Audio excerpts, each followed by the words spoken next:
አዲስ ድርጅት ስትሆን ምን ያስፈራሃል? ትልቁ ነገር ገበያ ሰብሮ መግባት፣ ግን ደግሞ አማራጭ የሌለው ነገር ነው። ከባድ የሚያደርገው ደግሞ የተጠላለፈ መንገድ ስላለው ነው። ገበያ ላይ የተለመዱ ነገር ግን ትክክል ያልሆኑ ስርዓቶች አሉ።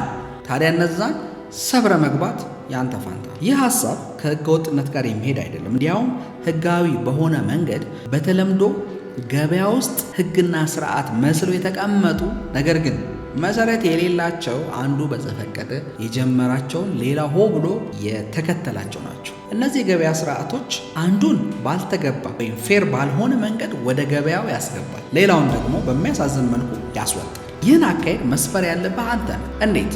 ጥሩ ጥያቄ። መስራት ያለብን የቤት ስራ በመስራት ወደ ጉዳዩ ጠለቅ ብሎ በመግባት በስፋት ጥናት በማድረግ ጉዳዩን በጣም በቅርበት በመከታተል እነዚህ ጉዳዮችን ካጠናቀቅ በኋላ በድፍረት ጠረማምሶ በመግባት የአንበሳውን ድርሻ በመውሰድ ለሌላው ምሳሌ በመሆን ትላልቅ ድርጅቶች የያዙትን የገበያ ድርሻ ለመውሰድ ብዙ አትፍራ።